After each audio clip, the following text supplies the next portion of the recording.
그리스 신화에 등장하는 오디세우스는 전쟁터로 떠나기 전에 가장 절친한 친구였던 멘토에게 자신의 아들을 맡겼다. 자신은 살아서 돌아올지 전쟁터에서 죽을지 알 수 없으니 아들이 옳은 길을 가고 좋은 일을 하는 사람이 되게 해달라며 멘토에게 지도를 부탁한 것이다.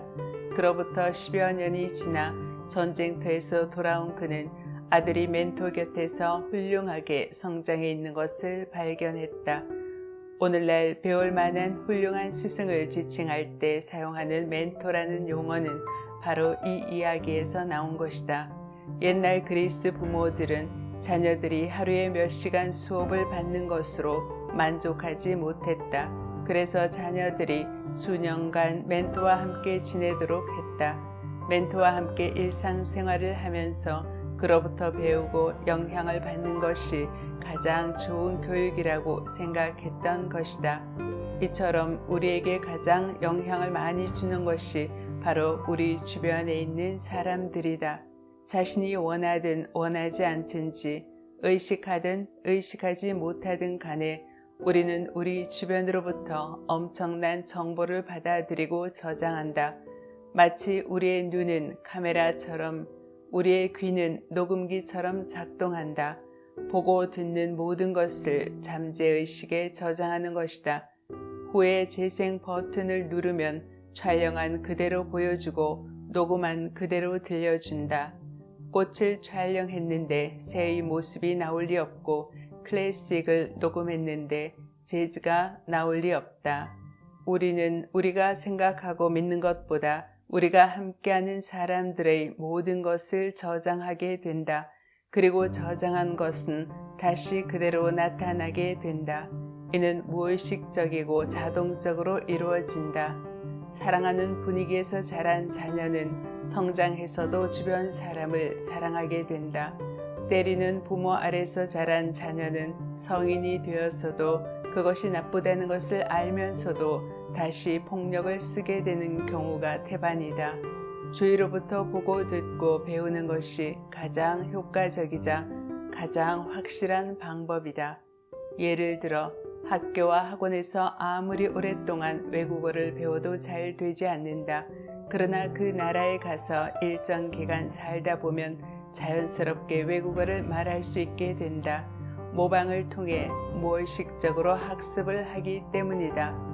물론 자신이 배우고자 하는 열의와 관심 정도에 따라 학습 효과는 차이가 있지만 욕을 하는 가정에서 욕을 가장 잘 배우듯이 외국에서 외국어를 가장 잘 배울 수 있다. 그러므로 당신이 어떤 사람과 함께 생활하느냐는 정말 중요하다. 무의도식하는 사람과 함께하게 되면 얼마 지나지 않아 무의도식하게 된다. 열심히 공부하는 사람들과 함께하게 되면 자연스럽게 자신도 공부에 관심을 가지게 된다. 사람은 관심 가는 것을 하게 된다.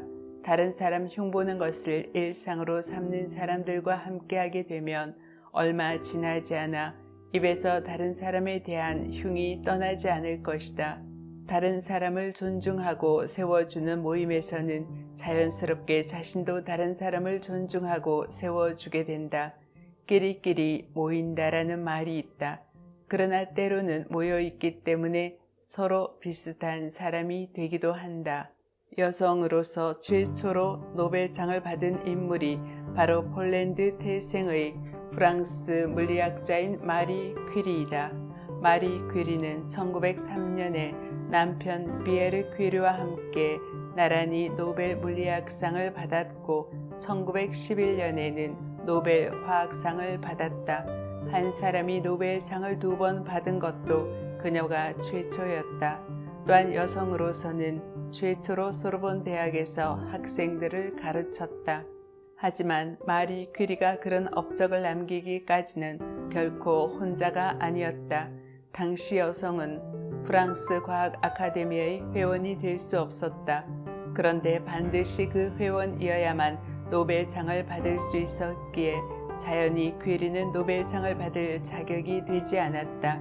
그러나 남편이 앞장서서 아내의 과학적 능력과 연구 공헌 사실을 세세히 밝히고 탄원한 결과 공동으로 노벨상을 받게 되었다. 퀴리의 시아버지인 외젠 퀴리 또한 헌신적으로 자녀들을 가르쳤다. 그 결과 모든 자녀들이 대학 교수가 되었다. 시아버지는 며느리의 연구를 위해 손녀를 돌보아 주었고 잘 가르쳤다. 그 손녀 역시 훗날 노벨상을 받는 과학자가 되었다. 음악을 하는 가정에서 줄줄이 음악가들이 배출되고 과학을 하는 가정에서 줄줄이 과학자들이 배출되는 것을 종종 보게 된다. 사람들은 보고 듣고 경험하는 것을 배우는 경향이 짙기 때문이다. 그래서 과학자의 가정에서 과학자가 나오는 것이 예술가의 가정에서 과학자가 나오는 것보다 찾아보기 쉬운 일이다. 이는 내가 어떤 사람과 함께 하느냐가 중요하게 작용함을 뜻한다. 바다 밑의 조개들은 입을 열었다 닫았다 하면서 하루하루를 보낸다. 파도가 치면 그 힘에 이리저리 밀려다닌다. 조개들은 입을 열어 물이 들어오게 하고 입을 닫아 물이 바깥으로 나가게 한다. 어제도 오늘도 변함없이 그 일을 한다. 그리고 분명 내일도 그 일을 하고 있을 것이다. 그런 조개와 인간은 분명 다르다. 하루 종일 같은 일을 하면서 내일의 희망도 없이 그저 그렇게 무의미한 일을 하면서 살아가는 사람들과 함께 하게 되면 분명 얼마 지나지 않아 자신도 그렇게 하고 있을 것이다. 반면 절벽 끝에서 큰 날개를 치며 날아올라 자신의 목표를 향해 질주하는 독수리와 함께 있으면 독수리와 같이 위험을 무릅쓰고 도전한 끝에 자신이 원하는 곳으로 상승해 상승을 거듭할 것이다. 성공하기 원한다면 그 성공을 이룬 사람들의 무리 속으로 들어가야 한다. 그러면 성공하는 법을 배우게 된다. 그리고 그들과 함께 큰 날개를 펼치며 자신이 원하는 곳을 향해 날아오르게 될 것이다. 나만의 변화 관리 노트. 나는 내가 되고 싶고 이루고 싶은 역할 모델이 있는가? 그 역할 모델 곁으로 가까이 다가가면 갈수록 그와 같이 될 가능성은 커진다.